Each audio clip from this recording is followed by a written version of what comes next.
This is Poetry, putting an ear to a shell and listening to the frequency of childhood.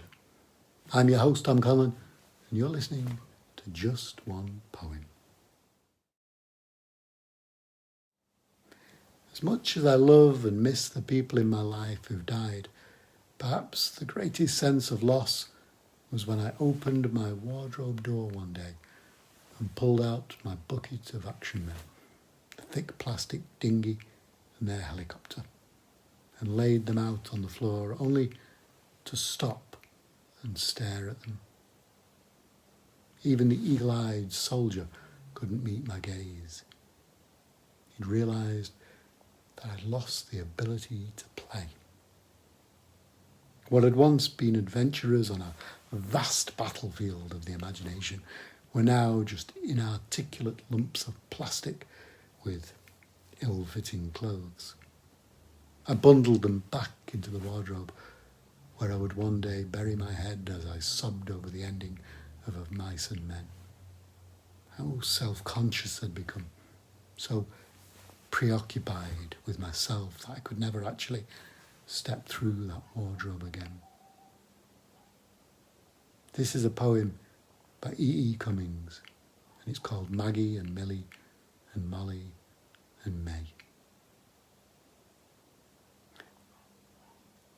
Maggie and Millie and Molly and May went down to the beach to play one day, and Maggie discovered a shell that sang so sweetly she couldn't remember her troubles, and Millie befriended a stranded star whose rays 5 languid fingers were.